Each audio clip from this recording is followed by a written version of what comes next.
حکم، احکام، روک ٹوک کو دیکھیے، ہر حکم اچھائی بھلائی، نفع اور پاکیزگی کا جامع، ہر ممانعت قباحت رذالت، دناءت اور خباثت کی قاطع۔ ابن مسعود رضی اللہ عنہ وغیرہ اسلاف امت کا قول ہے کہ جب قرآن میں یا ایہا الذین آمنو آئے تو سنو، کان لگا دو، یا تو کسی اچھائی کا حکم ہوگا یا کسی برائی سے منع کیا جائے گا۔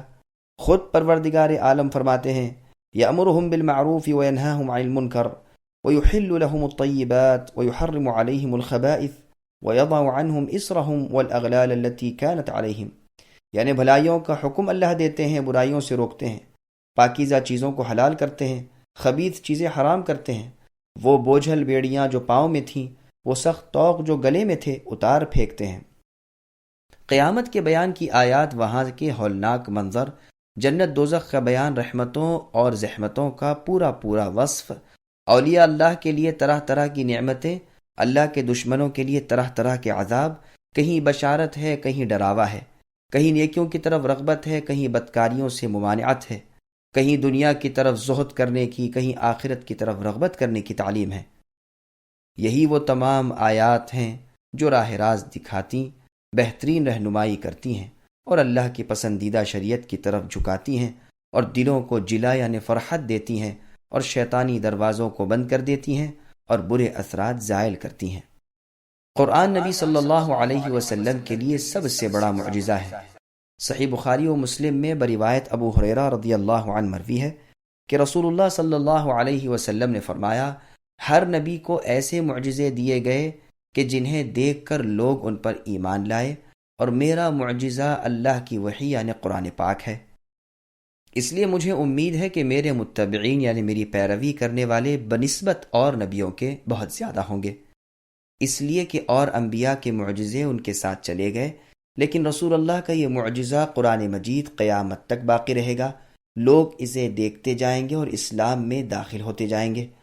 رسول اللہ کا یہ فرمان کہ میرا معجزہ وہی ہے جو میں دیا گیا ہوں سے مطلب یہ ہے کہ میں اس کے ساتھ خاص کیا گیا ہوں، اور یہ قرآن کریم مجھی کو ملا ہے جو اپنے معارضے اور مقابلے کے تمام دنیا کو عاجز کر دینے والا ہے، بخلاف دوسری آسمانی کتابوں کے کہ وہ اکثر علماء کے نزدیک اس وصف سے خالی ہیں۔ واللہ اعلم۔ رسول اللہ صلی اللہ علیہ وسلم کی نبوت، آپ کی صداقت اور دین اسلام کی حقانیت پر علاوہ اس معجزے کے بھی اس قدر دلائل ہیں جو گنے بھی نہیں جا سکتے۔ وللہ الحمد والمنہ۔ بعض متکلمین نے قرآن کریم کے اعجاز کو ایسے طریقے پر بیان کیا ہے کہ جو اہل سنت کے اور معتزلہ کے قول پر مشترک ہے۔ وہ کہتے ہیں کہ یا تو یہ قرآن فی نفسی ہی معجزہ ہے، انسان کے امکان میں ہی نہیں کہ وہ اس جیسا بنا سکے، انہیں اس کا معارضہ کرنے کی قدرت و طاقت ہی نہیں، یا یہ کہ گو اس کا معارضہ ممکن ہے اور انسانی طاقت سے باہر نہیں، لیکن باوجود اس کے انہیں معارضے کا چیلنج دیا جاتا ہے۔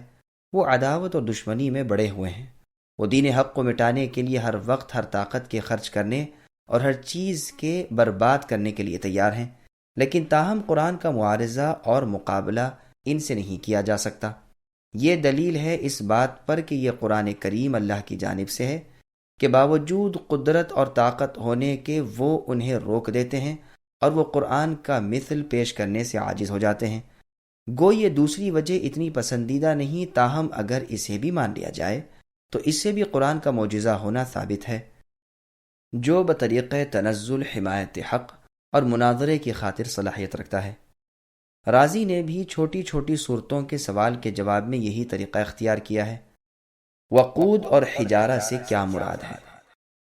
وقودون کے معنی ایندھن کے ہیں جس سے آگ جلائی جائے، جیسے لکڑیاں وغیرہ۔ قرآن کریم میں ایک جگہ ارشاد ہے وَأَمَّا الْقَاسِطُونَ فَكَانُوا لِجَهَنَّمَ حَطَبًا، یعنی ظالم لوگ جہنم کی لکڑیاں ہیں، اور جگہ فرمایا تم اور تمہارے وہ معبود جو اللہ کے سوا ہیں جہنم کی لکڑیاں ہیں، تم سب اس میں وارد ہوگے، اگر وہ سچے معبود ہوتے تو وہاں وارد نہ ہوتے۔ دراصل یہ سب کے سب اس میں ہمیشہ رہنے والے ہیں۔ اور حجارتن کہتے ہیں پتھر کو، یہاں مراد گندھک کے سخت سیاہ اور بڑے بڑے اور بدبودار پتھر ہیں جن کی آگ بہت تیز ہوتی ہے۔ اللہ تعالی ہمیں محفوظ رکھے، آمین۔ ابن مسعود رضی اللہ عنہ فرماتے ہیں کہ ان پتھروں کی زمین و آسمان کی پیدائش کے ساتھ ہی آسمان اول پر پیدا کیا گیا ہے۔ ابن عباس، ابن مسعود اور چند صحابہ رضوان اللہ علیہم سے سدی نے نقل کیا ہے کہ جہنم میں یہ سیاہ گندک کے پتھر بھی ہیں جن کی سخت آگ سے کافروں کو عذاب کیا جائے گا۔ مجاہد رحمۃ اللہ علیہ فرماتے ہیں کہ ان پتھروں کی بدبو مردار کی بو سے بھی زیادہ ہے۔ محمد بن علی اور ابن جریج بھی کہتے ہیں کہ مراد گندھک کے بڑے بڑے اور سخت پتھر ہیں۔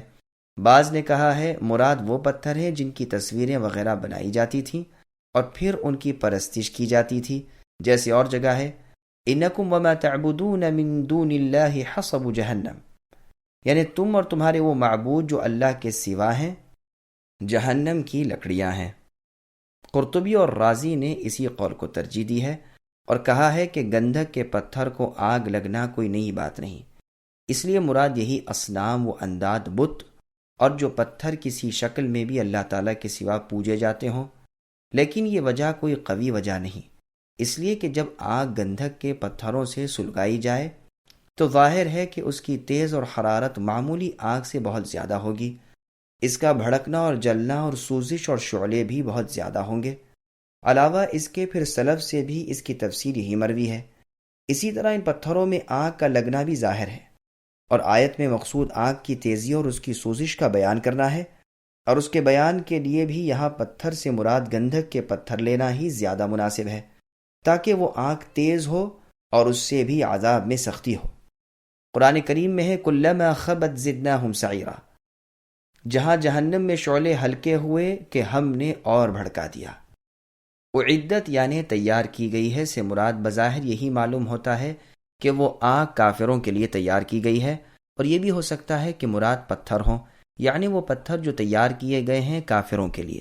ابن مسعود رضی اللہ عنہ کا یہی قول ہے، اور فی الحقیقت دونوں معنوں میں کوئی اختلاف نہیں، اس لیے کہ پتھروں کا تیار کیا جانا آگ جلانے کے لیے ہے، اور آگ کے پتھروں کا تیار کیا جانا ضروری ہے، لہٰذا ایک دوسرے کے ساتھ لازم ملزوم ہو گیا۔ ابن عباس رضی اللہ عنہما فرماتے ہیں ہر وہ شخص جو کفر پر ہو اس کے لیے وہ آگ تیار ہے۔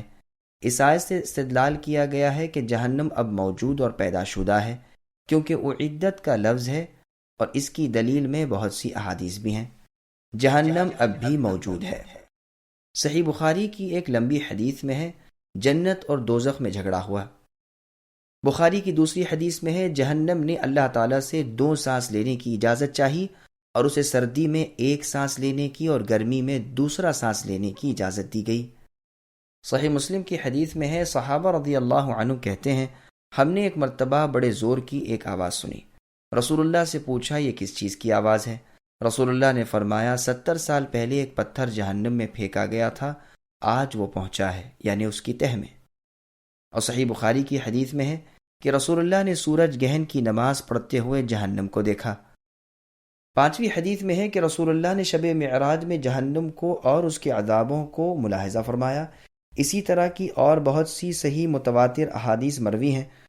معتزلہ یعنی وہ لوگ جو قرآن و حدیث کو اپنی ذاتی عقل کی کسوٹی پر پرکھنے اور سمجھنے کی بیماری میں مبتلا ہیں، وہ اپنی جہالت کی وجہ سے اسے نہیں مانتے، یعنی ان باتوں کو اور دیگر دوسری باتوں کو جو احادیث میں آئی ہیں، اور اس کے خلاف کہتے ہیں۔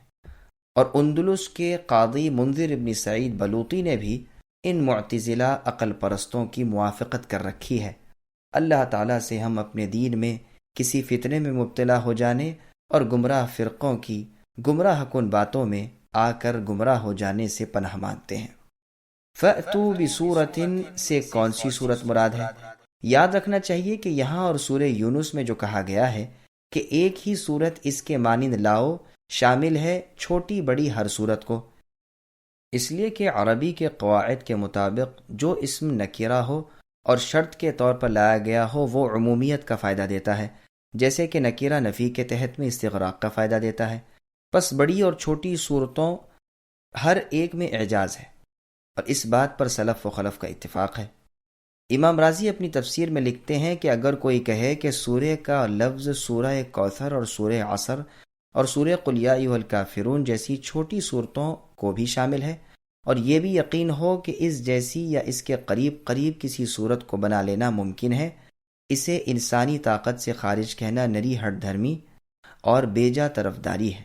تو ہم جواب دیں گے کہ ہم نے اس کے معجزہ نما ہونے کے دو طریقے بیان کر کے دوسرے طریقے کو اسی لیے پسند کیا ہے۔ ہم کہتے ہیں اگر یہ چھوٹی صورتیں بھی فصاحت و بلاغت میں اسی پائے کی ہیں کہ وہ معجزہ کہیں جا سکیں اور ان کا تعارض ممکن نہ ہو، تو مقصود حاصل اس لیے کہ باوجود ان جیسی صورتوں کے بنانے پر انسانی قدرت ہونے کے، پھر لوگوں کا نہ بنا سکنا باوجود سخت تر دشمنی اور ہر طرح کی زبردست کوشش کے، اس بات پر دلیل ہے کہ یہ قرآن مع اپنی چھوٹی چھوٹی صورتوں کے سراسر معجزہ ہے۔ یہ تو ہے کلام راضی کا، لیکن صحیح تر قول یہ ہے کہ قرآن کریم کی ہر چھوٹی بڑی صورت فی الواقع معجزہ ہے، اور انسان اس کی نظیر بنانے سے محض عاجز اور بالکل ناطاقت ہے۔ امام شافعی رحمۃ اللہ علیہ فرماتے ہیں اگر لوگ غور و تدبر اور عقل و ہوش سے صرف سورہ والعصر کو سمجھ لیں تو سب کو کافی ہو جائے۔ عمرو بن العاص رضی اللہ عنہما جب وفد میں مسیلمہ کذاب، جھوٹے نبوت کے دعوے دار شخص کے پاس گئے اور ابھی یہ خود بھی مسلمان نہ ہوئے، تو مسیلمہ نے ان سے پوچھا کہ مکے سے تم آ رہے ہو تو بتاؤ تو آج کل کوئی تازہ وحی بھی نازل ہوئی ہے؟ انہوں نے کہا، یعنی ابھی وہ مشرک تھے اور اپنے شرک والی حالت میں یہ بات کہی، بعد میں مسلمان ہو کر صحابی ہوئے۔ مسیلمہ کے جواب میں کہا، ابھی ایک مختصر سی صورت محمد صلی اللہ علیہ وسلم پر نازل ہوئی جو بے حد فصیح و بلیغ اور جامع اور مانع ہیں۔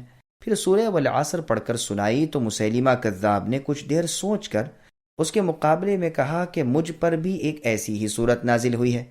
اس نے کہا، ہاں تم بھی سناؤ۔ تو اس نے کہا، یا وبر انما انت اذنانی وصدر وسائرک حقر فقر، یعنی اے جنگلی چوہے، تیرا وجود سوائے دو کانوں اور سینے کے اور کچھ بھی نہیں، باقی تو سراسر بالکل ناچیز ہے۔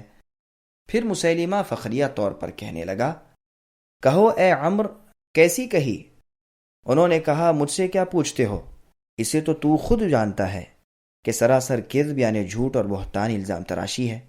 بھلا کہاں یہ تیرا فضول کلام اور کہاں وہ حکمتوں سے بھرپور کلام یعنی قرآن مجید۔